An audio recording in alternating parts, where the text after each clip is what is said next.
El cisne de Vilamorta, autora Emilia Pardo Bazán.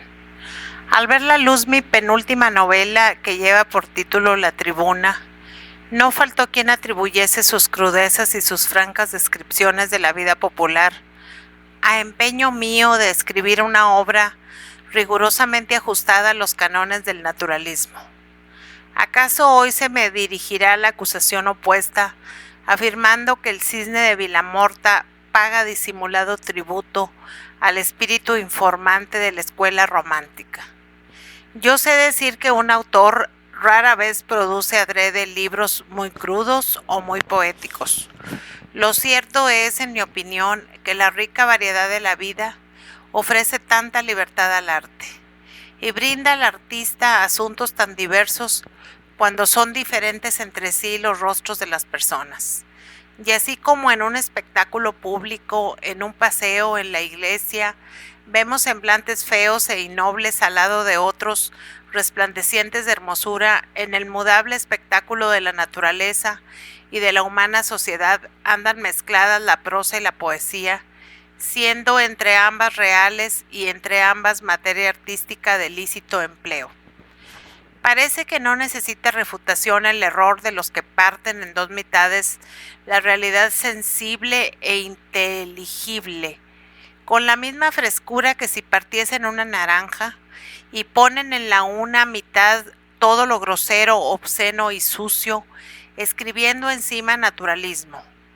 Y en la otra, y bajo el título de idealismo, agrupan lo delicado, suave y poético, pues tan errónea idea pertenece al número de las insidiosas vulgaridades que podemos calificar de telarañas del juicio, que no hay escoba que consiga barrerlas bien, ni nunca se destierran por completo. Es probable que hasta el fin del mundo dure esta telaraña espesa y artificiosa, y se juzgue muy idealista la descripción de una noche de luna, y muy naturalista la de una fábrica, muy idealista el estudio de la agonía de un ser humano, sobre todo si muere de tisis, como la dama de las camelias, y muy naturalista el del nacimiento del mismo ser. No es alarde de impenitencia, sino confesión sincerísima. Al escribir La Tribuna, me guiaban iguales propósitos que al trazar las páginas del cisne de Vilamorta. Estudiar y retratar en forma artística gentes y tierras que conozco, procurando huir del estrecho provincialismo para que el libro sea algo más que pintura de usanzas regionales y aspire al honroso dictado de novela.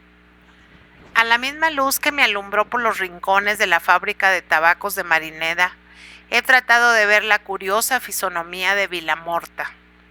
Si la fábrica se diferencia en todo de la villita, no consiste en que yo las mire con distintos ojos, pero en que forzosamente ha de diferenciarse el puerto comercial y fabril de la comarca enclavada tierra adentro, que aún conserva o conservaba cuando la pisé por vez última, pronunciadísimo sabor tradicional y elementos poéticos muy en armonía con el carácter del paisaje.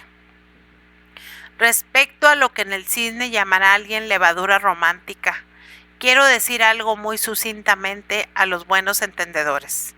El romanticismo como época literaria ha pasado, siendo casi nula ya su influencia en las costumbres, mas como fenómeno aislado, como enfermedad, pasión o anhelo del espíritu, no pasará tal vez nunca. En una o en otra forma habrá de presentarse cuando las circunstancias y lo que se conoce por medio ambiente faciliten su desarrollo, ayudando a desenvolver facultades ya existentes en el individuo. Sucédele lo que a la vocación monástica. Menos casos se dan hoy de tales vocaciones que se daban, por ejemplo, allá en tiempos de San Francisco o San Ignacio. Con todo, algunas he visto yo muy ardientes, probadas e irresistibles. No hay estado del alma que no se produzca en el hombre. No hay cuerda que no vibre. No hay carácter verdaderamente humano que no se encuentre queriéndolo buscar. Y en nuestras pensadoras y concentradas razas del noroeste, el espíritu romántico alienta más de lo que parece a primera vista. Emilia Pardo Bazán, La Coruña, septiembre de 1884. El cisne de Vilamorta, capítulo 1. Allá detrás del pinar, el sol poniente extendía una zona de fuego, sobre la cual se destacaban semejantes a columnas de bronce los troncos de los pinos. El sendero era barrancoso, dando señales de haber sido devastado por las arrolladas del invierno. A trechos lo hacían menos practicable piedras sueltas, que parecían muelas fuera de sus alvéolos. La tristeza del crepúsculo comenzaba a velar el paisaje. Poco a poco fue apagándose la incandescencia del ocaso y la luna, blanca y redonda, ascendió por el cielo, donde ya el lucero resplandecía. Se oyó distintamente el melancólico diptongo del sapo. Un soplo de aire fresco estremeció las hierbas agostadas y los polvorientos zarzales que crecían al borde del camino. Los troncos del pinar se ennegrecieron más, resaltando a manera de barras de tinta sobre la claridad verdosa del horizonte.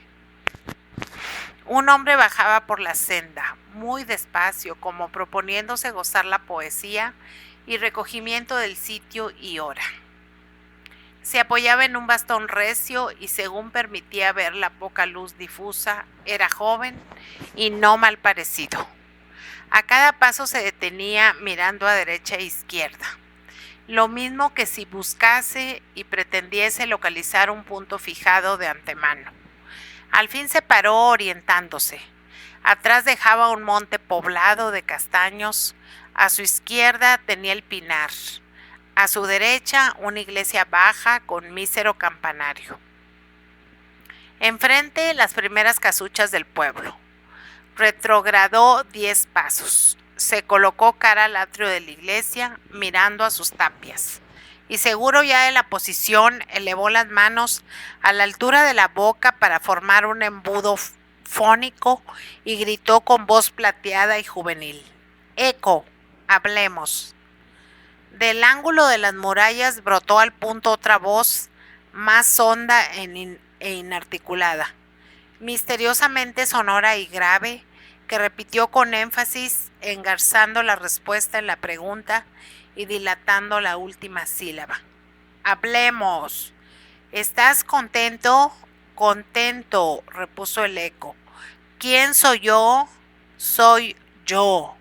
A estas interrogaciones, calculadas para que la contestación del eco formase sentido con ellas, siguieron frases lanzadas sin más objeto que el de oírlas repercutirse con extraña intensidad en el muro.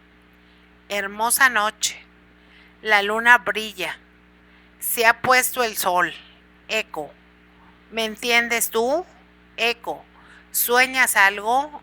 Gloria, ambición, amor».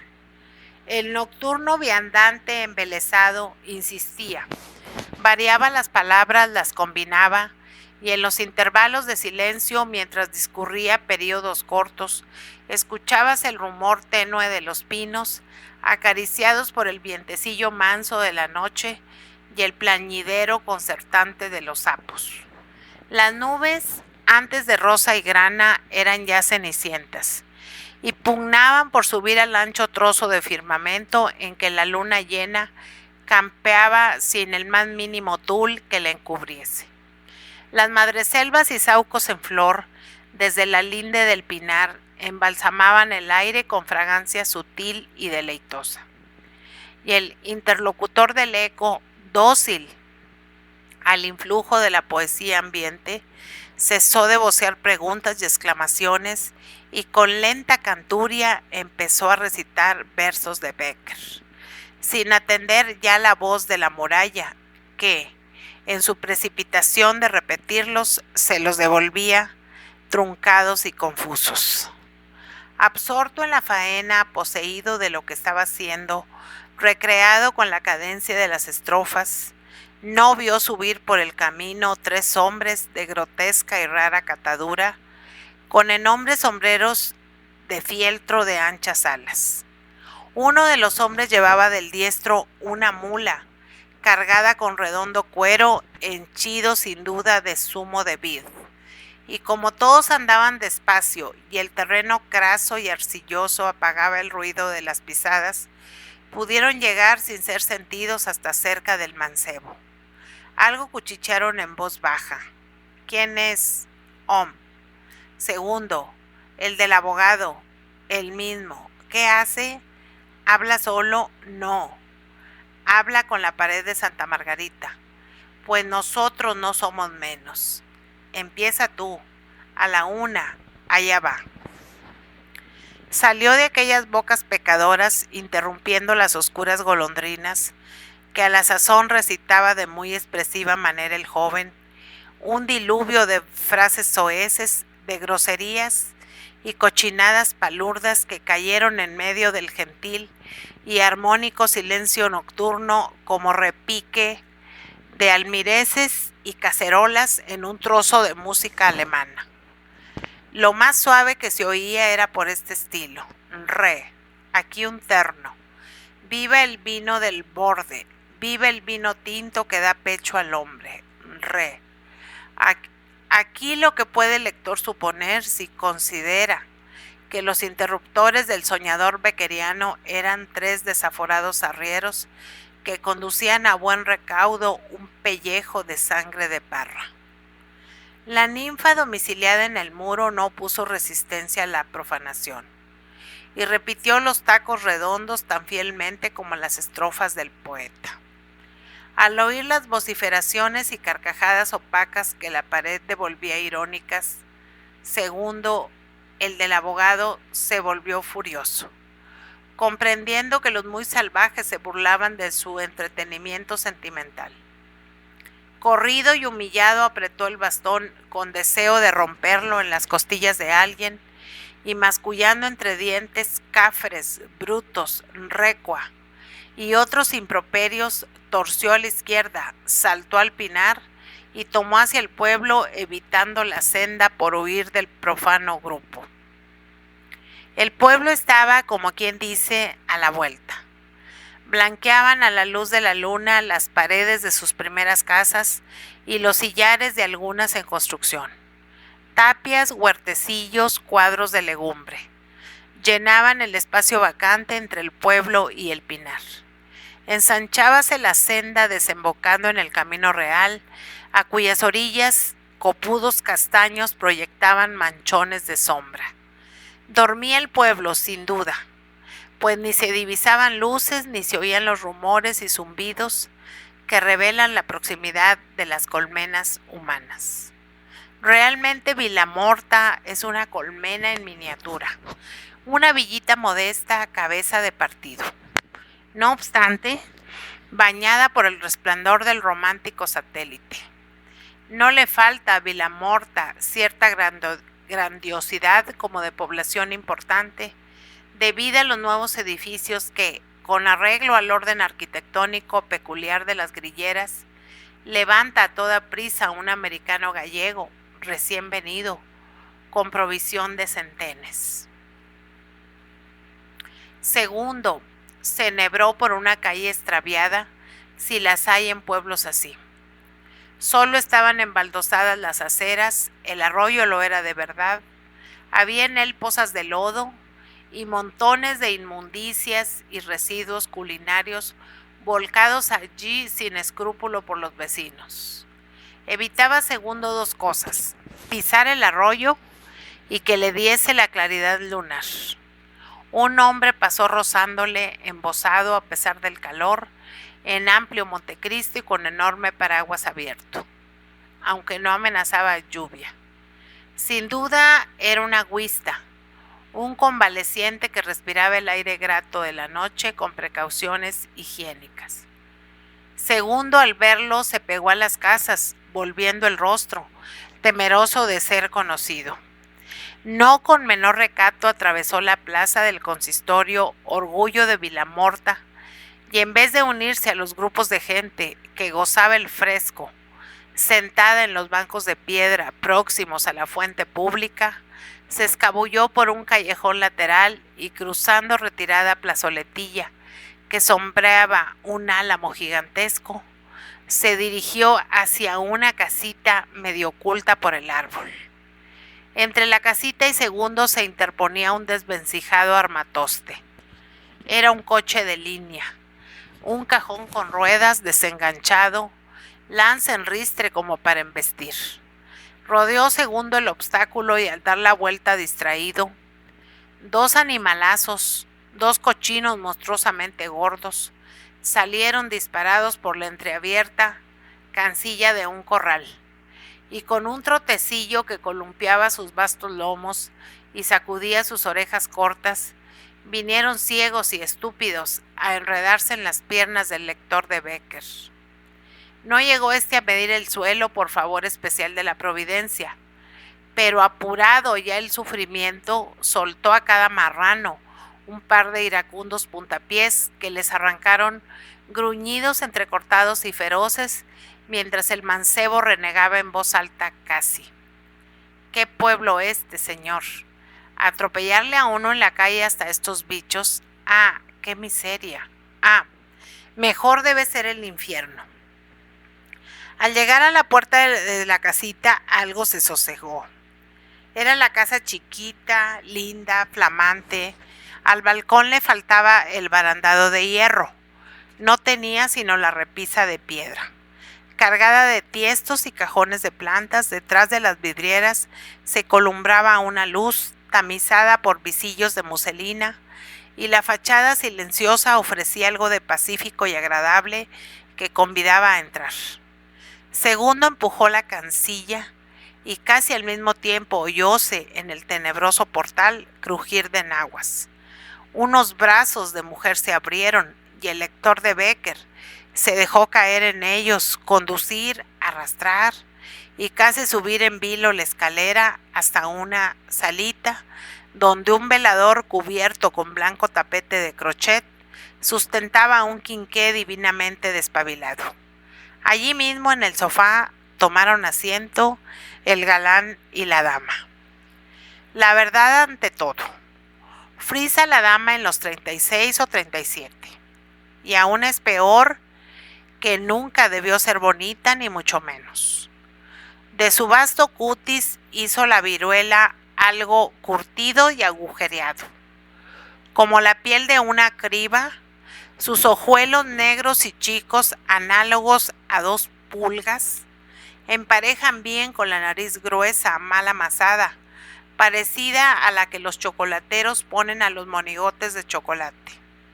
Cierto que la boca, frescachona y perruna, luce buenos dientes, pero el resto de la persona, el atavío, los modales, el acento, la poquísima gracia del conjunto, más son para curar tentaciones que para infundirlas. Alumbrando el quinqué tan bien como alumbra, es preferible contemplar al galán. Este tiene en su mediana estatura elegantes proporciones y en su juvenil cabeza no sé qué atractivo que hace mirar otra vez. La frente, cuyo declive es un poco alarmante, la encubre y adorna el pelo copioso, algo más largo de lo que permiten nuestras severas modas actuales. La faz, descarnada, fina y sencilla, arroja a la caleada pared una silueta toda de ángulos agudos. El bigote nace y se riza sobre los labios delgados, sin llegar a cubrir el superior, con esa gracia especial del bigote nuevo, compañera de la ondulación de los cabellos femeninos. La barba no se atreve a espesar, ni los músculos del cuello a señalarse, ni la nuez a sobresalir con descaro. La tez es trigueña, descolorida, un tanto biliosa. Al ver tan guapo chico recostado en el pecho de aquella jamona de apacible y franca fealdad, era lógico tomarles por hijo y madre. Pero el que incurriese en semejante error después de observarles un minuto, denotaría escasa penetración, porque en las manifestaciones del amor materno, por apasionadas y extremosas que sean, hay no sé qué majestuosa quietud del espíritu que falta en las del otro amor. Sin duda experimentaba segundo la nostalgia de la luna, porque apenas se detuvo en el sofá, fuese al balcón y le siguió su compañera. Abrieron las vidrieras de par en par y se sentaron muy próximos en 2 sillas bajas al nivel de las plantas y tiestos. Una mata de claveles de a onza subía a la altura conveniente para regalar las narices con incitantes perfumes. La luna plateaba el follaje del álamo, cuya dilatada sombra volvía a la plazoleta.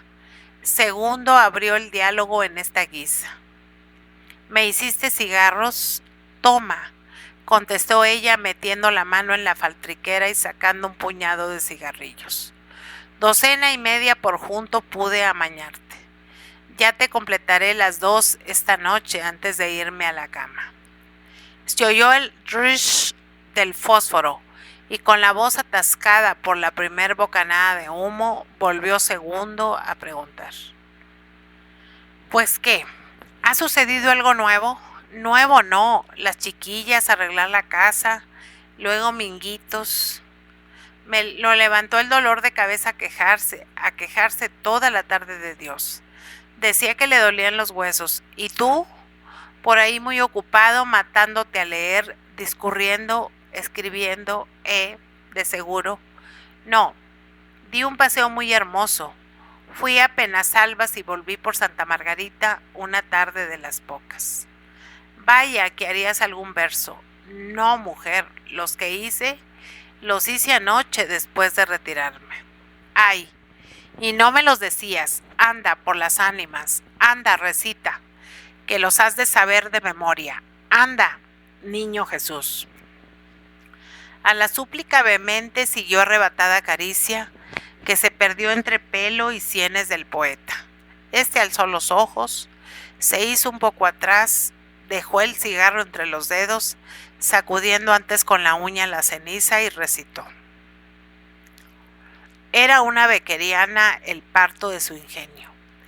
El auditorio, después de escucharla con religiosa atención, pusóla por cima de cuantas produjo la musa del gran Gustavo, y se pidió otra y otra, y algún pedacito de Espronceda y qué sé yo, qué fragmentos de Zorrilla. Ya no ardía el cigarro. Tiró el poeta la colilla y encendió uno nuevo. Reanudaron la plática. ¿Cenamos pronto? Enseguidita. ¿Sabes qué tengo para darte? Discurre. ¿Qué sé yo, mujer? Piensa tú lo que te gusta más, más. Va. Ya sabes que yo, con tal de que no me des nada ahumado ni grasiento. Tortilla a la francesa, no acertabas, Mira, encontré la receta en un libro. Como te había oído que era cosa buena, estuve de ensayo. Las tortillas las hacía yo siempre a estilo de por acá, espesitas, que se puedan tirar contra la pared y no se deshagan. Pero esta me parece que ha de estar a tu gusto. Lo que es a mí, poco me sabe. Prefiero las antiguas, se le enseñé a Flores. ¿Qué tenía dentro la que comiste en la fonda de Orense? Perejil picado, No, jamón. ¿Qué más da?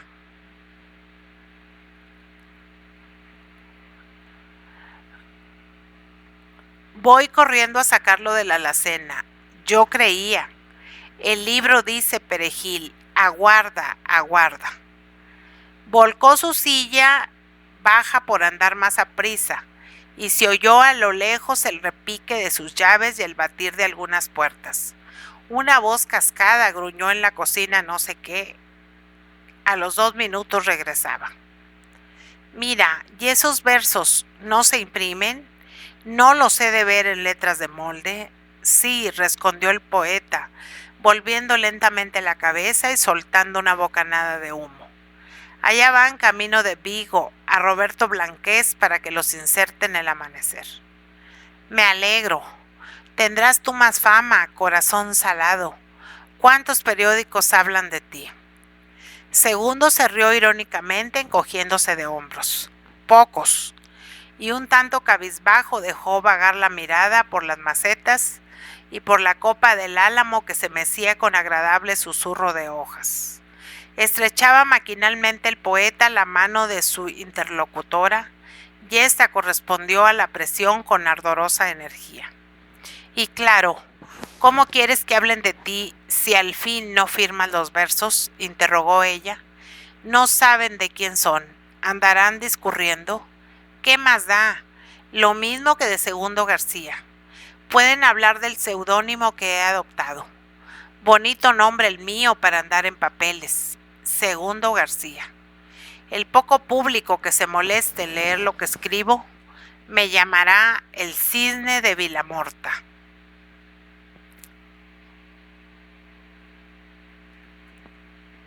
Capítulo 2. Segundo García, el del abogado, y Leocadia Otero, la maestra de escuela de Vilamorta, se conocieron en primavera en una romería. Leocadia asistió a ella con varias chicas a quienes había enseñado el A, B, C y el pespunte. Ante aquel coro de ninfas, Segundo recitó poesías más de 2 horas en un robledal, lejos del estrépito del bombo y gaita, donde solo llegaban leves rumores de la fiesta y del gentío. Estuvóse el auditorio como en misa, si bien ciertos pasajes almibarados o fogosos produjeron entre las chiquillas codazos, pellizquitos, risas reprimidas instantáneamente, pero de los negros ojos de la maestra, a lo largo de sus mejillas, picadas de viruela y pálidas de emoción, resbalaron 2 lagrimones tibios y gruesos, y otros después, tantos y tan juntos que hubo de sacar el pañuelo y limpiárselos. Luego, al regresar, cuando lucían en el cielo las estrellas, por los senderos del monte donde se alzaba el santuario, vereditas agrestes entapizadas de grama y orladas de brezos y uces, el grupo descendió en esta forma. Delante las chiquillas correteando, saltando, empujándose para caer sobre los brezos y celebrarlo con una explosión de carcajadas. Leocadia y Segundo detrás de bracero, parándose a veces y hablándose entonces más bajito, casi al oído. De Leocadia Otero se refería una historia fea y triste. Aunque ella, con reticencias calculadas, quisiera fingirse viuda, se murmuraba que nunca tuvo marido, que cuando residía en Orense huérfana y bajo la tutela de un tío paterno, nació aquel pobre vástago, aquel Dominguito contrahecho, raquítico y enfermo siempre.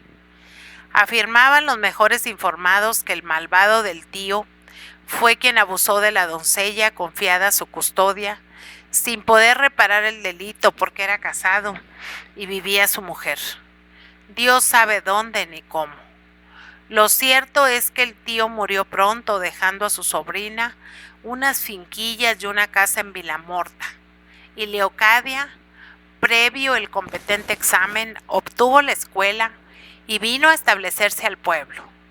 Sobre 13 años llevaba de habitarlo, observando ejemplar conducta, cuidando día y noche amiguitos y economizando para reconstruir la ruinosa casa, como lo hizo al fin, poco antes de conocer a Segundo. Era Leocadia mujer por todo extremo hacendosa. Nunca faltó en sus armarios ropa blanca, en su sala muebles de rejilla y una alfombrita delante del sofá. En su despensa uvas de cuelga, arroz y jamón.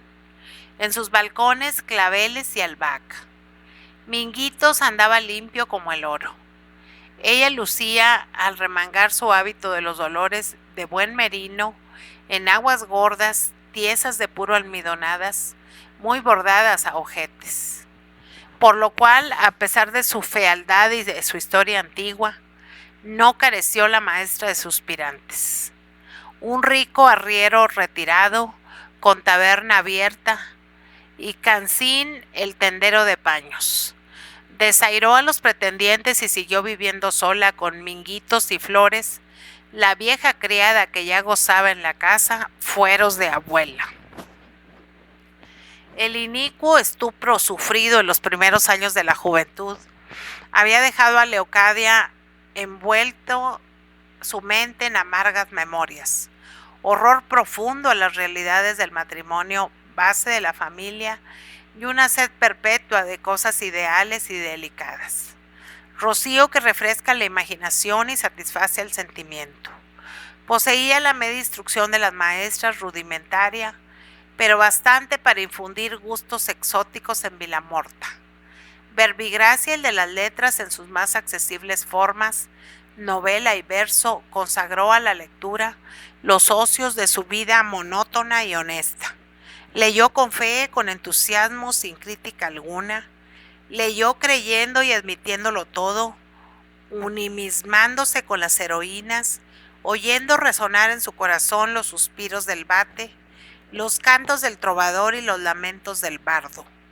Fue la lectura su vicio secreto, su misteriosa felicidad cuando rogaba a sus amigas de Orense que le renovasen la suscripción en la librería. Hacían ellas chacota y ponían a Leocadia el apodo de literata. Literata ella, ojalá, si pudiese dar cuerpo a lo que sentía, al mundo fantástico que dentro llevaba. Imposible. Jamás alcanzaría su caletre, por mucho que lo estrujase, a producir ni una triste seguidilla.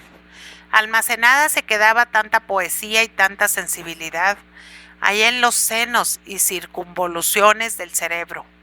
Como el calor solar en la hulla, lo que salía al exterior era prosa neta. Gobierno de casa, economía, guisados. Al tropezar Leocadia con Segundo, la casualidad aplicó encendida mecha al formidable polvorín de sentimientos y ensueños encerrado en el alma de la maestra. Encontrado había por fin empleo condigno a sus facultades amorosas, desahogo para sus efectos.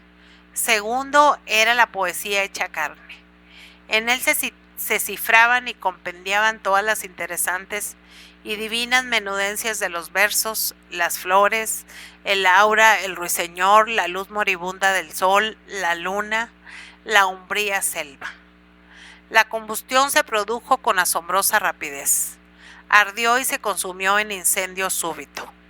Primero la honrada resolución de borrar con intachable conducta el estigma del pasado. Después el vigoroso y entrañable cariño maternal. Ni un punto pasó por las mientes a Leocadia la idea de que Segundo pudiese ser su marido. Aunque libres ambos, la diferencia de edades y la superioridad intelectual del joven poeta pusieron límite infranqueable a las aspiraciones de la maestra. Cayó en el amor como en un abismo y ni miró atrás ni adelante. Segundo había tenido en Santiago, durante los años escolares, trapicheos estudiantiles, cosa baladí y extravíos de esos que no evita ningún hombre entre los 15 y los 25, probando también las que en la época romántica se llamaban orgías y hoy se conocen por juergas. Sin embargo, no era vicioso. Hijo de una madre histérica, a quien las repetidas lactancias agotaron hasta matarla de extenuación, Segundo tenía el espíritu mucho más exigente e insaciable que el cuerpo. Había heredado de su madre la complexión melancólica y 1000 preocupaciones, 1000 repulsiones instintivas, 1000 supersticiones prácticas. La había querido y guardaba su recuerdo como un culto.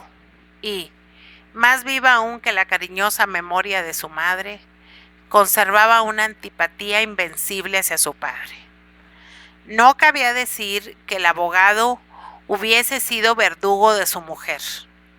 Y con todo, bien adivinaba Segundo el lento martirio de aquella fina organización nerviosa, y veía siempre en horas negras el ataúd mísero en que habían encerrado a la difunta, no sin elegir antes, para amortajarla, la sábana más usada de cuantas encontraron.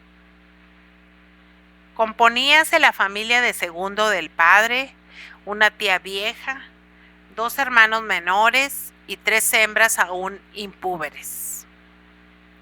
Gozaba el abogado García fama de rico, nada entre 2 platos, fortuna de aldea, reunida ochavo tras ochavo, con préstamos usurarios y sórdidas privaciones. El bufete daba de sí, pero 10 bocas y la carrera de 3 hijos algo tragan.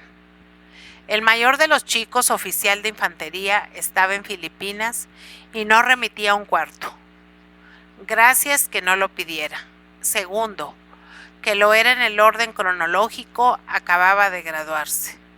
Un jurisconsulto más en la nación española, donde tanto abunda esta fruta. El pequeño estudiaba en el Instituto de Orense con propósito de seguir la farmacia.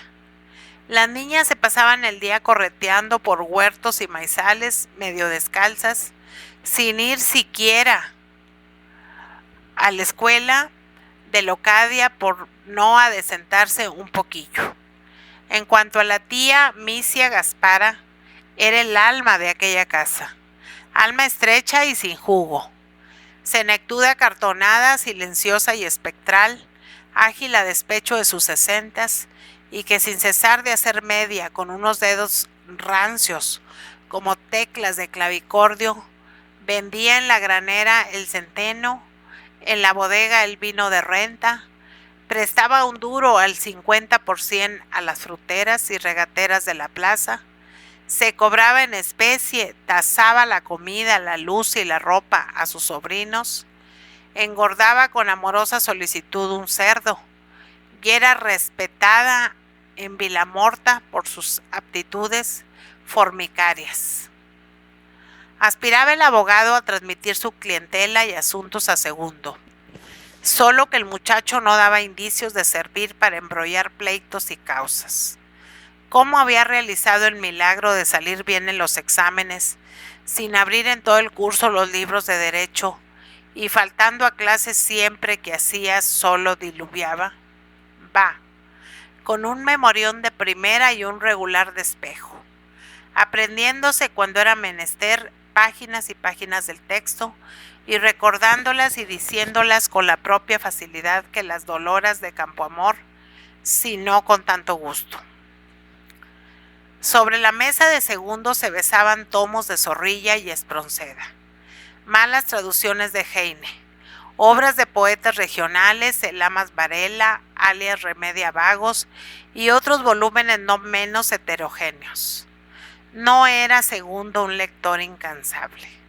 Elegía sus lecturas según el capricho del momento y solo leía lo que conformaba con sus aficiones, adquiriendo así un barniz de cultura deficiente y varia. Más intuitivo que reflexivo y estudioso, aprendió solo y a tientas el francés para leer en el original a Musset, a Lamartine, a Proudhon, a Víctor Hugo. Fue su cerebro como erial inculto donde a trechos se alzaba una flor rara y peregrina, un arbusto de climas remotos. Ignoró las ciencias graves y positivas, las lecturas sólidas y serias, nodrizas del vigor mental, la era clásica, la literatura castiza, las severas enseñanzas de la historia, y en cambio, por raro fenómeno de parentesco intelectual, se identificó con el movimiento romántico del segundo tercio del siglo y en un rincón de Galicia revivió la vida psicológica de generaciones ya difuntas. No de otro modo algún venerable académico, saltando de un brinco los 19 siglos de nuestra era, se alegra ahora con lo que regocijaba a Horacio y vive platónicamente prendado de Lidia. Rimó segundo sus primeros versos desengañados y escépticos en la intención, ingenuos en realidad cuando apenas contaba 17 años. Sus compañeros de cátedra le aplaudieron a rabiar. Adquirió entre ellos cierto prestigio, y cuando estampó en un periódico las primicias de su musa, tuvo, sin salir del estrecho círculo del aula, admiradores y envidiosos. Desde entonces adquirió el derecho de pasear solito, de reír poco, de ocultar sus aventurillas y de no jugar ni achisparse por compañerismo, sino únicamente cuando le daba la gana. y le daba pocas veces. La excitación puramente física y brutal carecía para él de atractivo. Si bebía por bravata, repugnábale el espectáculo de la embriaguez. Los finales de francachela estudiantil, el mantel manchado, las disputas necias, los amigos que yacían debajo de la mesa o tendidos en el sofá.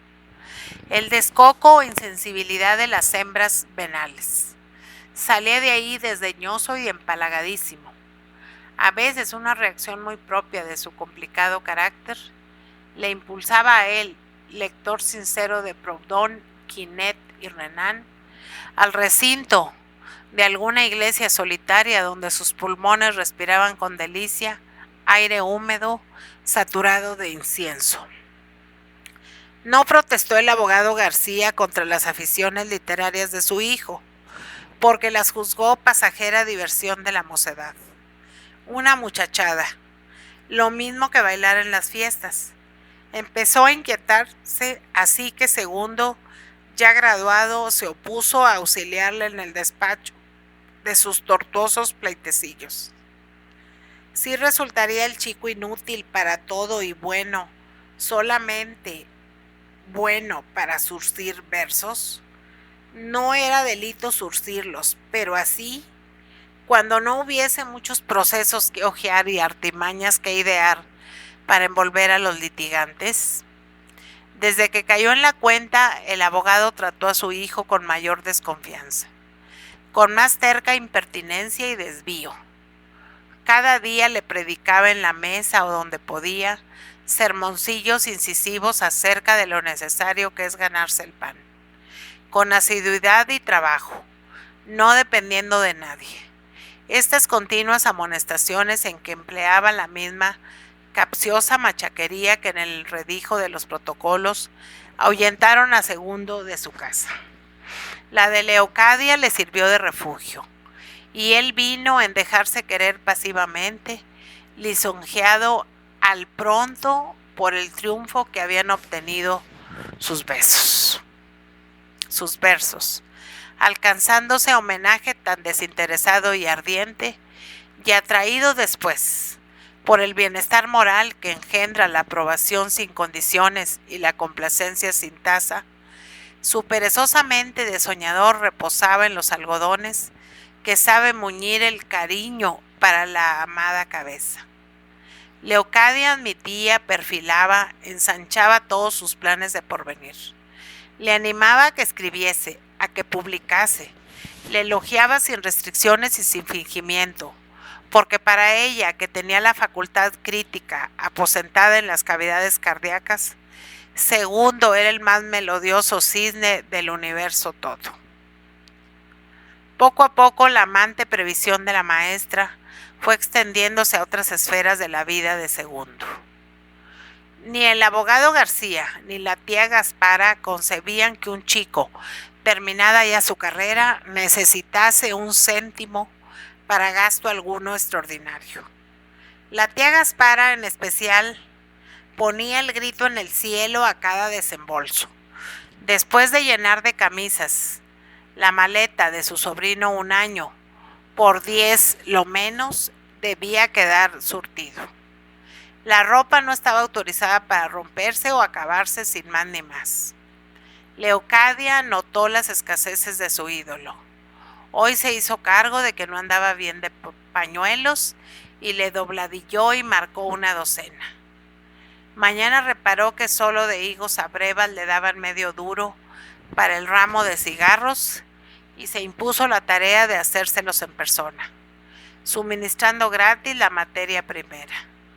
Oyó murmurar a las fruteras de la avaricia de la tía Gaspara, entendió que Segundo comía mal y se dedicó a aderezar para él platos apetitosos y nutritivos, amén de encargarle a Orense libros, de repasarle la ropa y de pegarle los botones.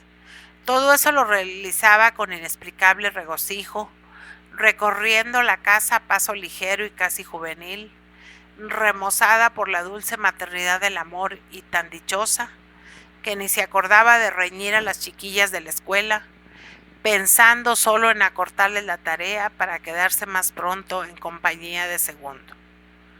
Había en su cariño mucha parte generosa y espiritual, y los mejores instantes de su pasión, sin restricciones y sin fingimiento, porque para ella, que tenía la facultad crítica aposentada en las capacidades cardíacas, segundo era el cisne más melodioso del universo.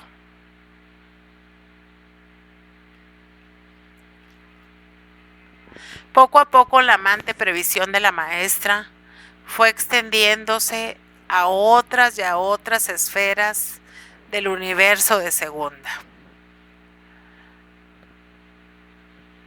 Satisfecha eran aquellas horas nocturnas en que, próximos al balcón, sentados muy cerca el uno del otro, convirtiendo con la imaginación las matas de claveles y albahaca en selva virgen, ella oía, recostada en el hombro de Segundo, los versos que éste recitaba con bien timbrada voz. Versos cuya armonía se le figuraba a Leocadia un cántico celeste.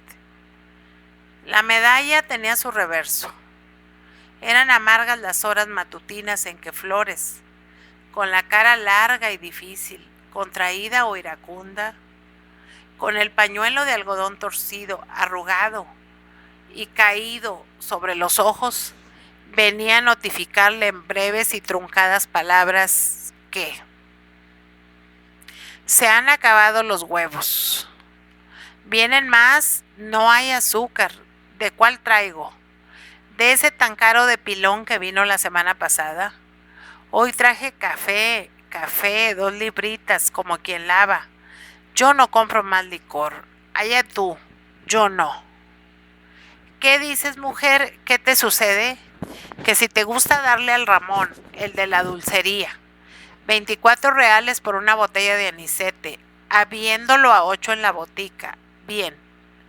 Pero yo no voy a meterle los cuartos en la mano a ese ladrón, a ver cómo no te pide 5 duros por cada frasquito. Leocadia, suspirando, salía de su letargo. Iba a la cómoda, sacaba dinero, no sin pensar que le sobraba la razón a Flores. Sus ahorritos, su par de miles de reales para un apuro, ya debían encontrarse temblando. Valía más no enterarse del estado del peto. Los disgustos retrasarlos, Dios delante, y reñía la vieja con fingida cólera.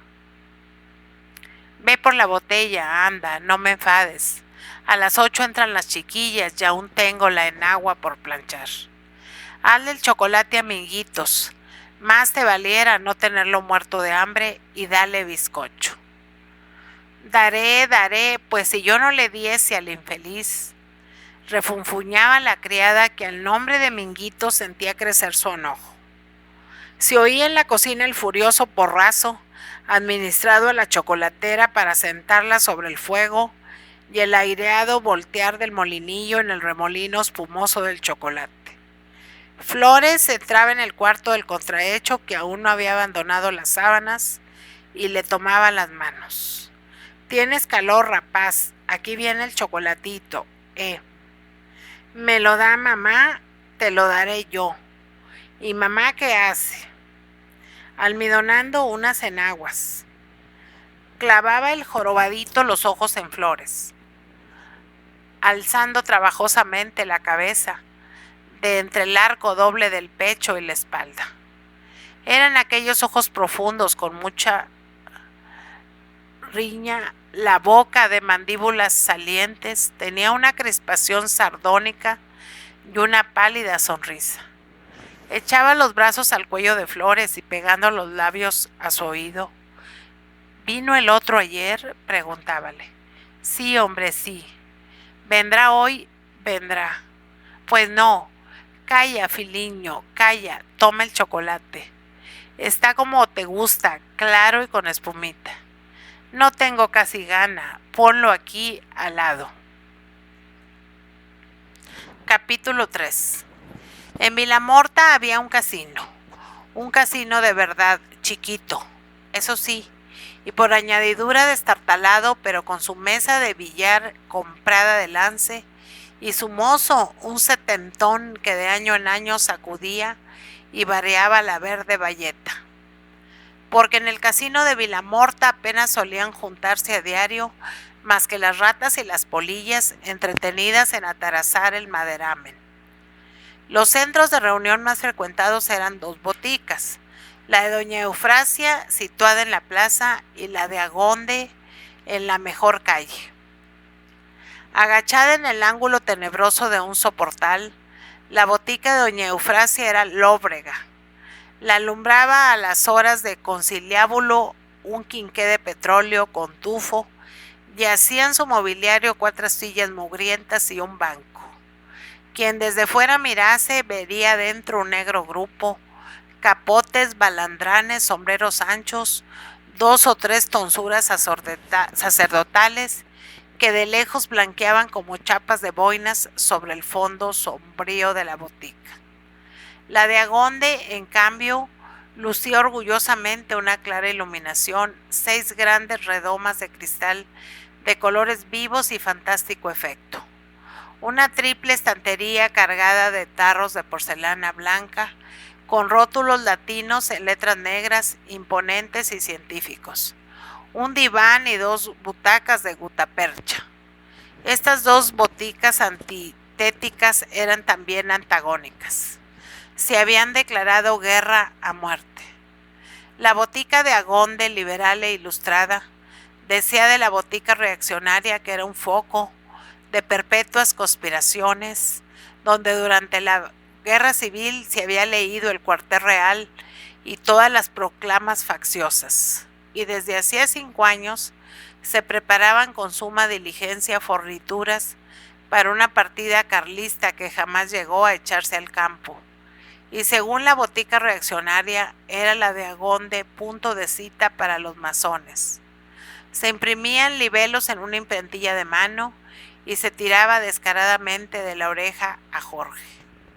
Cerrábase religiosamente a las 10 en invierno y en verano a las 11 la tertulia de la botica reaccionaria, mientras la botica liberal solía hasta medianoche proyectar sobre el piso de la calle la raya de luz de sus 2 claras lámparas y los reflejos azules, rojos y verde esmeralda de sus redomas, por donde los tertulianos liberales calificaban a los otros de lechuzas, mientras los reaccionarios daban a sus contrincantes el nombre de socios del casino de la timba.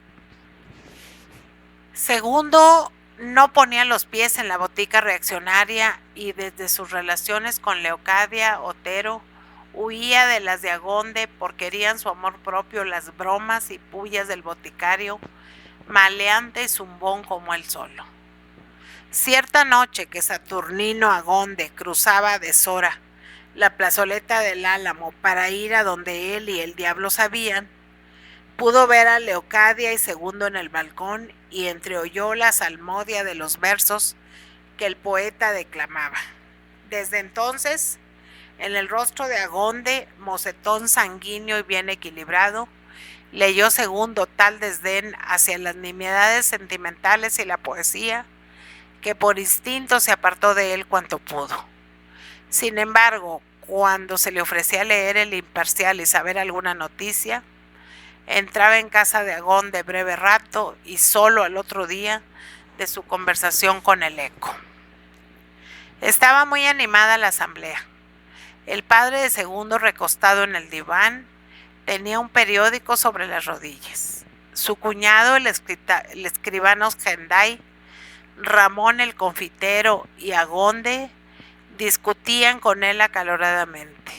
En el fondo, próximos a la trastienda en una mesita chica, jugaban al tresillo Carmelo el estanquero, el médico don Fermín, alias Tropiezo, el secretario del municipio y el alcalde.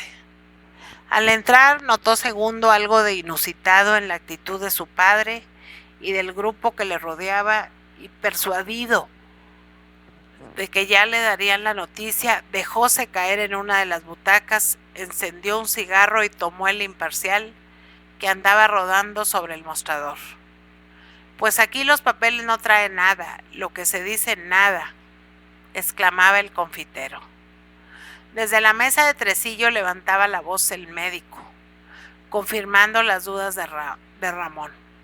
Tampoco el médico creía que pudiese suceder algo sin traerlo los papeles.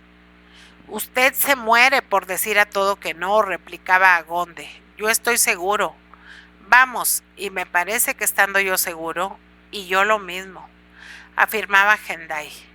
Si es preciso citar testigos, allá van. Lo sé por mi propio hermano, ¿me entienden ustedes? Por mi propio hermano, que se lo ha dicho Méndez de las Vides. Vayan ustedes viendo si es autorizada la noticia. ¿Quieren ustedes más? Pues han encargado a Orense para las Vides 2 butacas, una buena cama dorada, mucha vajilla y un piano. ¿Quedan ustedes convencidos? De todas maneras no vendrán tan pronto, objetó Tropiezo. Vendrán tal. Don Victoriano quiere pasar aquí las fiestas y las vendimias. Dice que le tira muchísimo el cariño del país y que en todo el invierno no se le oyó hablar sino del viaje. Viene a espichar aquí, murmuró Tropiezo. Oí decir que está malísimo. Se van ustedes a quedar sin jefe. Vaya usted a demonio de hombre, de mochuelo, que solo anuncia cosas fúnebres. Cállese usted o no suelte barbaridades. Atienda al juego como Dios manda. Segundo miraba con indiferencia las redomas de la botica, distraído por el vivo foco azul, verde o carmesí que en cada una de ellas centellaba. Ya comprendí el asunto de la conversación. La avenida de don Victoriano Andrés de la Comba, el ministro, el gran político del país, el diputado orgánico del distrito. ¿Qué le importaba segundo la llegada de semejante fantasmón? Y aspirando suavemente su cigarro, se abstrajo del ruido de la disputa. Después se embebió en la lectura de la hoja del Imparcial, donde elogiaban mucho a un poeta principiante. Entre tanto se enredaba la partida de Tresillo. El boticario, situado a espaldas del alcalde, le daba consejos. Comprometido y arduo caso. Un solo de estuche menor. La contra reunida toda en el estanquero y en don Fermín. Cogían en medio al hombre, posición endiablada. Era el alcalde de esos viejos séquitos gastaditos como un ochavo, muy tímidos, que antes de hacer una jugada la piensan en 100 años, calculando todas las contingencias y todas las combinaciones posibles de naipes. Yo no quería echar aquel solo, qué disparate. Pero el impetuoso Agonde le había impulsado diciendo, vaya, lo compro. Puesto en el disparadero, el alcalde se decidió, no sin protestar. Bueno, lo jugaremos. Una calaverada, señores, para que no digan que me amarro. Y sucedía todo lo previsto. Hallábase entre 2 fuegos. De un lado le fallan el rey de copas. De otro le pisan la sota de triunfo aprovechando el caballo. Don Fermín se mete en basas sin saber cómo. Mientras el estanquero, con sonrisa maliciosa, guarda su contra casi enterita. El alcalde levanta hacia Agonde los ojos suplicantes. No se lo decía yo a usted, en buena nos hemos metido. Va a ser codillo cantado. No, hombre, no. Es usted un mandria, que se apura por todo. Está usted ahí jugando con más miedo que si le apuntasen con una escopeta. Arrastrar. Los chambones siempre se mueren de indigestión de triunfos. Los adversarios se guiñaban el ojo malignamente. Deposita non tibit, exclamó el extranjero. Si codilum non resultavit, corroboró don Fermín. Sintió el alcalde un escalofrío en el mismo bulbo capilar y, por consejo de Agonde, resolvióse a mirar lo que iba jugando, enterándose de las basas de los compañeros y cortando los triunfos. Tropiezo y el estanquero refunfuñaron. Qué manía de levantarles las faldas a los naipes. El alcalde, algo más sereno, determinó por fin salir de dudas. Suspiró y en algunos arrastres briosos y decisivos se resolvió la jugada, quedando todos iguales a 3 bazas cada uno. La de los sabios, dijeron casi un tiempo estanquero y médico. ¿Lo ve usted? Poniéndose lo peor del mundo, no le han dado codillo, observó Agonde. Para hacer la apuesta se necesitaron requisitos. Tenía todos suspensos el interés palpitante de la jugada, menos a segundo, absorto en una de las perezosas meditaciones en que el bienestar del cuerpo acrecienta la actividad de la fantasía. Llegaban a sus oídos las voces de los jugadores como lejano murmullo. Él estaba a 100 leguas de allí. Pensaba en el artículo del periódico del cual se le habían quedado grabadas en la memoria ciertas frases especialmente encomiásticas, y sopazos de miel con que el crítico disimulaba los defectos del poeta elogiado. ¿Cuándo le llegaría su turno de ser juzgado por la prensa madrileña?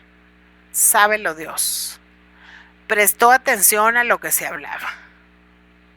Hay que darle siquiera una serenata, declaraba Gendai. Hombre, una serenata, respondió Agonde. Gran cosa. Algo más que serenata. Hay que amar cualquier estrépito por la calle, una especie de manifestación que pruebe que aquí el pueblo es suyo. Habrá que nombrar una comisión y recibirle con mucho cohete y la música a todas horas. Que rabien esos cazurros de doña Eufrasia. El nombre de la otra botica produjo una explosión de bromas, chistes y pateaduras. Hubo comentarios. ¿No saben ustedes?, interrogó el socarrón de Tropiezo. Parece que a doña Eufrasia le ha escrito Nocedal una carta muy fina, diciéndole que él representa a don Carlos en Madrid y que ella, por sus méritos, debe representarle en Vilamorta. Carcajadas homéricas. Algazara general. Habla Gendai el escribano. Bueno, eso será mentira, pero es verdad, una verdad como un templo, que doña Eufrasia le remitió a don Carlos su retrato con dedicatoria. Y la partida señalaron el día en que ha de levantarse. Vaya, dice que la mandará el abad de Lubrego. Se duplicó el regocijo de la tertulia, porque el abad de Lubrego frisaba en los 70 y se hallaba tan acabadito que a duras penas podía tenerse sobre la mula. Entró en la botica un chiquillo columpiando un frasco de cristal. Don Saturnino, chilló con voz atiplada. A ver, hombre, contestó el boticario remediándole. Deme a lo que esto huele. Quedamos enterados, murmuró Agonde arrimando el frasco a la nariz. ¿A qué huele, don Fermín, hombre? Es así como láudano, o árnica. Vaya el árnica, que es menos peligrosa. Dios te la depare buena. Son horas de recogerse, señores, avisó el abogado García, consultando su cebolla de plata. Gendai se levantó también y le imitó segundo. Los tresillistas se enfrascaron en hacer cuentas y liquidar las ganancias céntimo por céntimo, escogiendo fichas blancas y fichas amarillas. Al pisar la calle recibíase grata impresión de frescura. Estaba la noche entre clara y serena. Los astros despedían luz cariñosa y Segundo, en quien era inmediata la percepción de la poesía exterior, sintió impulsos de plantar a su padre y tío y marcharse carretera adelante, solo como de costumbre, a gozar tan apacible noche. Pero su tío Gendai se le colgó del brazo. Rapaz, estás de enhorabuena. ¿De enhorabuena, tío? Tú no rabias por salir de aquí. Tú no quieres volar a otra parte. Tú no le tienes tirria al bufete. Hombre, intervino el abogado. Él que ya es loco y tú que le revuelves la cabeza más. Calla, tonto. Don Victoriano viene. Le presentamos al chico y le pedimos la colocación. Y la ha de dar buena, que aunque él se figure otra cosa, si no nos complace, le costará la torta un pan. No está el distrito como él piensa, y si los que le sostenemos nos acostamos, se la juegan de puño los curas. Y Primo y Méndez de las Vides no pueden con ellos. El día menos pensado les dan un desaire. Me los dejan en una vergüenza, pero tú, muchacho, míralo bien. ¿No te lleva afición por la abogacía? Segundo se encogió de hombros sonriendo. Pues discurre así, a ver qué te convendría más. Porque algo has de ser, en alguna parte has de meter la cabeza. ¿Te gustaría un juzgado de entrada, un destino en el ramo de correos, en alguna oficina? Estaban dando la vuelta a la plazoleta para acercarse a casa de García. Y al pasar por delante del balcón de Leocadia, el aroma de los claveles penetró hasta el cerebro de Segundo.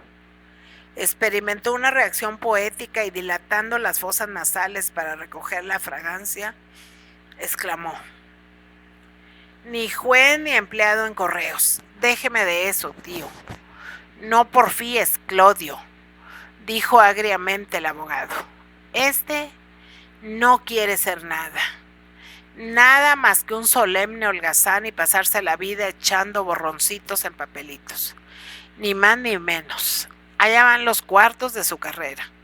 Todo lo que gasté, allá van el instituto, la universidad, la pechera, el levitín, la botica flamante. Y luego, cuando uno piensa que los tiene habilitados, vuelta a cargar sobre las costillas de uno, a fumar y comer a su cuenta. Sí, señor. Yo tengo tres hijos para gastarme y chuparme el jugo.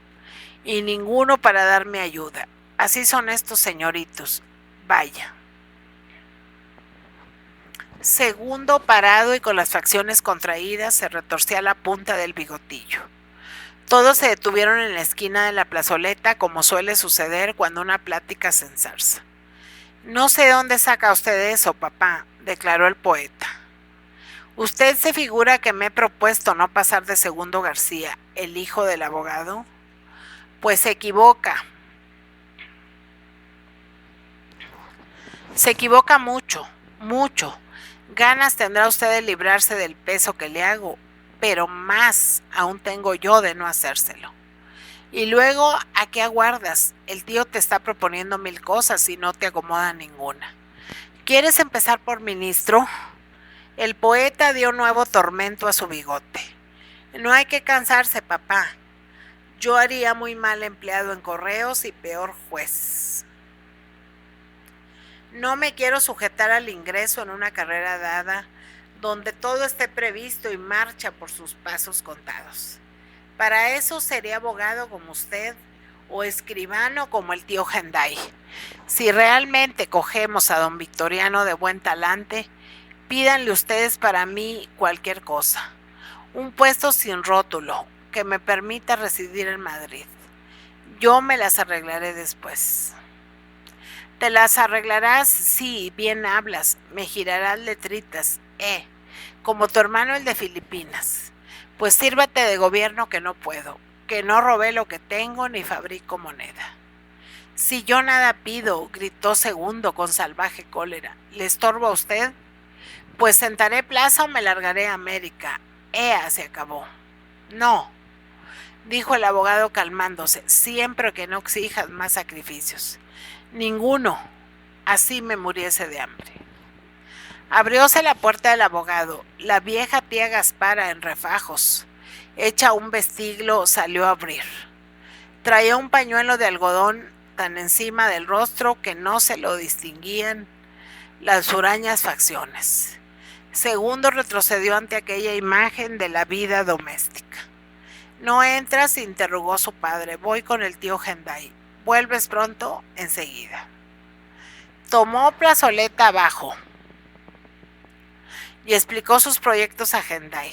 Este, chiquitín y fosfórico de genio, se agitaba como una lagartija probando. No le desagradaban a él las ideas de su sobrino. Su cabeza activa y organizadora de agente electoral y escribano mañero Admitía mejor los planes vastos que la cabeza metódica del abogado García. Quedaron tío y sobrino muy conformes en el modo de beneficiar el influjo de don Victoriano. Charlando así llegaron a casa de Henday y la criada de este, mocita guapa, le abrió la puerta con toda la salamería de una fámula de solterón incorregible.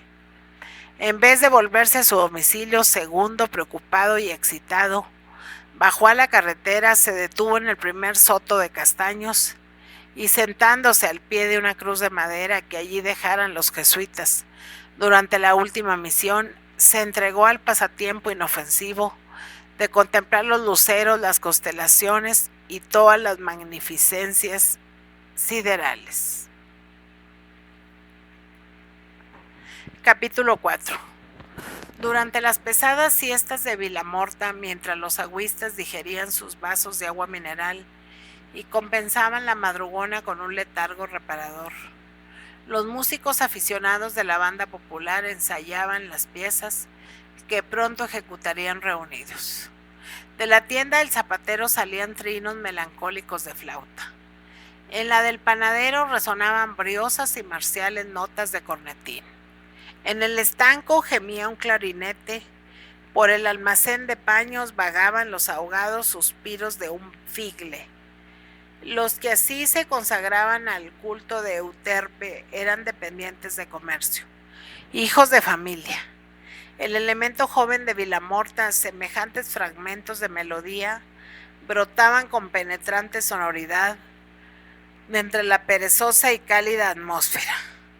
Cuando se esparció la nueva de que dentro de 24 horas llegaba don Victoriano Andrés de la Comba y su familia para salir inmediatamente a las vides, estaba la charanga sumamente afinada y acorde ya, dispuesta a tronar con tandas de valses, dancitas y pasos dobles los oídos del insigne varón.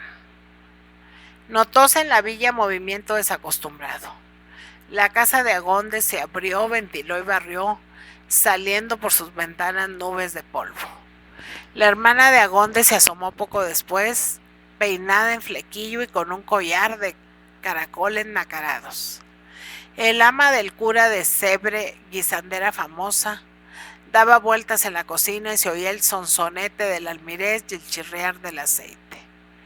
2 horas antes de las 5 a que llegue el coche de Orense, miren ya la plaza las notabilidades calificadas del partido con vista radical, y Agonde espera en el umbral de su botica, habiendo sacrificado a la solemnidad de la ocasión su clásico gorro y chinelas de terciopelo y luciendo botas de charol y levita inglesa que le hace parecer más corto de cuello y más barrigudo.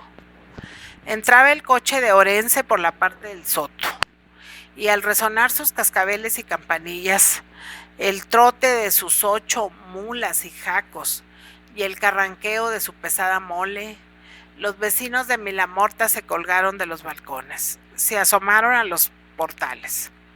Solo la botica reaccionaria permaneció cerrada y hostil. Al desembocar el gran armatoste en la plaza, agitáronse los grupos. Varios chiquillos descalzos treparon al estribo pidiendo un ochavo en plañidera voz.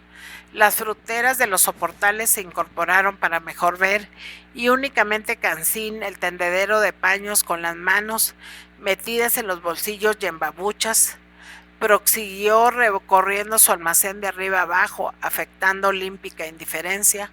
Refrenó el mayoral el tiro, diciendo en tono conciliador a una mula resabiada: bueno ya, canóniga. Estalló la charanga formada ante el ayuntamiento en ensordecedor preludio y el primer cohete salió pitando, despidiendo chispas. Lanzóse el grupo en masa hacia la portezuela para ofrecer la mano, el brazo, cualquier cosa. Y bajaron trabajosamente una señora gruesa, un cura con las sienes abrigadas por un pañuelo de algodón a cuadros. Agonde, con más risa que enojo, hizo señas a la charanga y a los coheteros de que cesasen en su faena. No viene aún, gritaba en efecto. No traía más gente el ómnibus. El mayoral se deshizo en explicaciones. Vienen aquí a 2 pasos, como quien dice, en el coche del conde de Vilar, en la carretela, por causa de la señora. Yo aquí traigo el equipaje y pagaron los asientos como si los ocupasen. No tardó en escucharse el trote acompasado y gemelo del tronco del conde de Vilar y la carretela descubierta.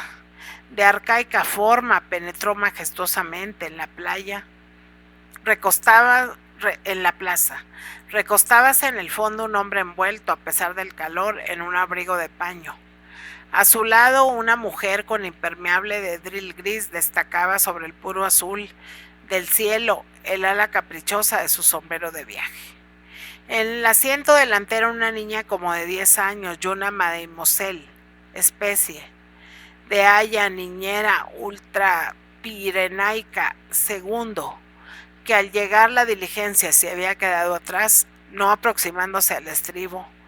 Esta vez anduvo menos reacio y la mano, que cubierta con largo guante de Suecia se tendía pidiendo apoyo, encontró otra mano de presión enérgica y nerviosa. La señora del ministro miró con sorpresa al galán, le hizo un saludo reservado y tomando el brazo que le brindaba Agonde, entró a buen paso en la botica. Aquí no se estilan buñuelos, sino bizcochitos. De eso de encima, de lo dorado, eso no es nada. Un pajarito lo pica.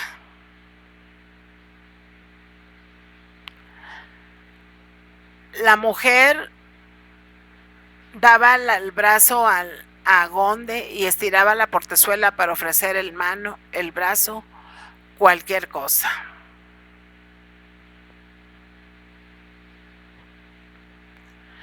Tardó más en bajarse el hombre político. Sorprendidos le miraban sus partidarios. Había variado mucho desde su última estancia en Vilamorta, 8 o 10 años antes, en plena revolución. Su pelo gris pizarra, más blanco en las sienes, realzaba la amarillez de la piel. Amarillo también y con estrías de sangre tenía lo blanco del ojo.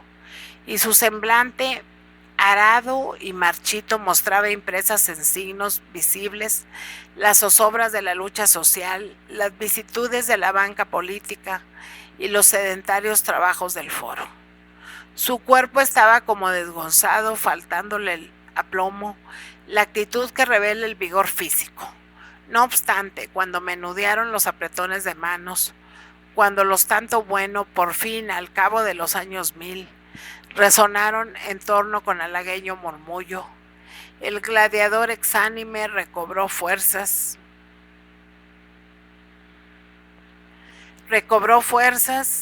y no obstante, cuando menudearon los apretones de manos, cuando los tanto buenos, por fin, al cabo de los 1000, resonaron en retorno con halagueño murmullo, el gladiador volvió a recobrar fuerzas, irguió y una amable sonrisa dilató sus secos labios, prestando grata expresión a la ya severa boca.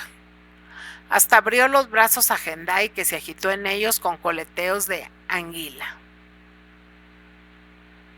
Y dio palmadicas en los hombros al alcalde. García, el abogado, trataba de hacerse visible y destacarse del grupo, murmurando con el tono grave de quien admite parecer sobre cosas muy peliagudas. Vaya ahora arriba a descansar, a tomar algo. Por fin el remolino se aquietó, subiendo a la botica el personaje, y tras él García, Gendai, el alcalde y segundo. En la salita de Agonde tomaron asiento, dejando respectivamente a don Victoriano el sofá de Reps Grosella y formando en torno suyo un semicírculo de sillas y butacas. A poco rato aparecieron las señoras ya sin sombrero y entonces pudo verse que la de la comba era linda y fresca, pareciendo más que madre, hermana mayor de la niña. Esta con su copiosa mata de pelo, tendida por la espalda, su seriedad de mujercita precoz, tenía aspecto triste de arbolillo ético, mientras su mamá, rubia risueña, ostentaba gran lozanía. Hablóse del viaje, de las feraces orillas del Aviero, del tiempo, del camino. La conversación enfriaba. Cuando entró oportunamente la hermana de Agonde, precediendo al ama del cura, cargada con 2 enormes bandejas, donde humeaban jícaras de chocolate, pues de cena no entendían los huéspedes. Con depositarlo sobre el velador, servirlo, repartirlo, se animó la reunión.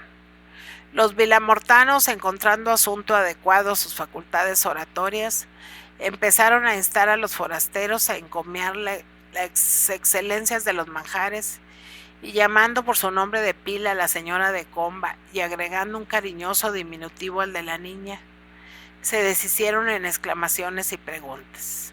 Nieves, ¿está el chocolate a su gusto? ¿Acostumbra tomarlo claro o espeso? Nieves, este pellizco de bizcocho maimón por mí es una cosa superior que solo acá sabemos hacer. Victoriniña, vamos a perder la vergüenza. Esta manteca fresca sabe mucho con el pan caliente. Un pedacito de esponjado tostado, ajá. De esto no hay por Madrid, No, contestaba la voz clarita y remilgada de la niña. En Madrid tomábamos con el chocolate buñuelos y churros. Aquí no se estilan buñuelos sino bizcochitos. De esto de encima de lo dorado. Eso no es nada, un pajarito lo pica. Terció en el debate don Victoriano encareciendo el pan. Él no podía comerlo. Se lo habían prohibido en absoluto, pues su enfermedad le vedaba las féculas y los glútenes, hasta el extremo de que solían enviarle de Francia unas hogazas preparadas ad hoc sin ningún elemento glucogénico. Y al decir esto volvióse hacia Gonde, que aprobó, mostrando entender el terminillo, y sentía doblemente don Victoriano la veda, porque nada encontraba comparable al pan de Vilamorta, mejor en su género que el bizcocho. Sí, señor. Reíanse los vilamortanos muy lisonjeados en su amor propio. Mas García, meneando silenciosamente la cabeza, explicó que ya el pan decaía, que no era como en otros tiempos y que solo el pellejo, el panadero de la plaza, lo amasaba a conciencia, teniendo la santa cachaza de escoger el trigo grano por grano y no admitir ninguno picado del gorgojo. Así resultaba tan sabroso el mollete y con tanta liga. Se discutió si debía o no tener ojos el pan y si caliente era indigesto. Don Victoriano, reanimado por estas mínimas vulgaridades, hablaba de su niñez, de los zoquetes de pan untados con manteca o miel que le daban de merienda, y al añadir que también solía su tío el cura administrarle buenos azotes, volvió la sonrisa a suavizar las hundidas líneas de su rostro. Dulcificábanse su fisonomía con aquella efusión, borrándose los años de combate y las cicatrices de las heridas, y luciendo un reflejo de la juventud pasada. Qué ganas tenía de volver a ver en las vides un emparrado, del cual 1000 veces robara uvas allá de chiquillo. Aún las ha de robar usted ahora, exclamó festivamente Clodio Genday. Ya le diremos al señor de las vides que ponga un guarda en la parra del Jaén. Celebróse el chiste con hilaridad suprema, y la niña soltó su risilla aguda ante la idea de que robase uva a su papá. Segundo no hizo más que sonreírse. Tenía los ojos fijos en don Victoriano y pensaba en su destino. Repasaba toda la historia del personaje. A la edad de Segundo era también don Victoriano, un oscuro abogaduelo, enterrado en Vilamorta, ansioso de romper el cascarón. Si había ido a Madrid, donde un jurisconsulto de fama le tomó de pasante. El jurisconsulto picaba en político y don Victoriano siguió sus huellas. Cómo empezó a medrar espesas tinieblas en torno de la génesis. Unos decían R's y otros H's. Vilamorta se le encontró, cuando menos se percataba, candidato y diputado. Ya frisaría por entonces en los 35 y se exageraba su talento y porvenir. Una vez de patitas en el Congreso creció la importancia de don Victoriano y cuando vino la Revolución de septiembre le halló empinado asaz para improvisarle ministro. El breve ministerio no le dio tiempo a gastarse ni a demostrar especiales dotes, y casi intacto su prestigio le admitió la restauración en un gabinete fusionista. Acababa de soltar la cartera y venía a reponer su quebrantada salud al país natal, donde su influencia era incontestable y robusta, gracias al enlace con la ilustre casa de Méndez de las Vides. Segundo, se preguntaba si colmaría sus aspiraciones la suerte de don Victoriano. Don Victoriano tenía dinero, acciones del banco y de vías férreas, en cuyo consejo de administración figuraba el hábil jurisconsulto. Enarcó desdeñosamente las cejas nuestro versificador y miró a la esposa del ministro. Aquella gentil beldad no amaba de seguro a su dueño. Era hija del segundón de las Vides, un magistrado. Se casaría alucinada por la posición, vive Dios. El poeta no envidiaba al político. ¿Por qué se había encumbrado aquel hombre? ¿Qué extraordinarias dotes eran las tuyas? Difuso orador parlamentario, ministro pasivo, algo de capacidad forense, total, una medianía. Mientras elaboraba estas ideas el cerebro de Segundo, la señora de Comba se entretenía en desmenuzar los trajes y fachas de los presentes. Analizó con los ojos entornados todo el atavío de Carmen Agonde, embutida en un corpiño azul fuerte, muy justo, que arrebataba la sangre a sus mejillas pletóricas.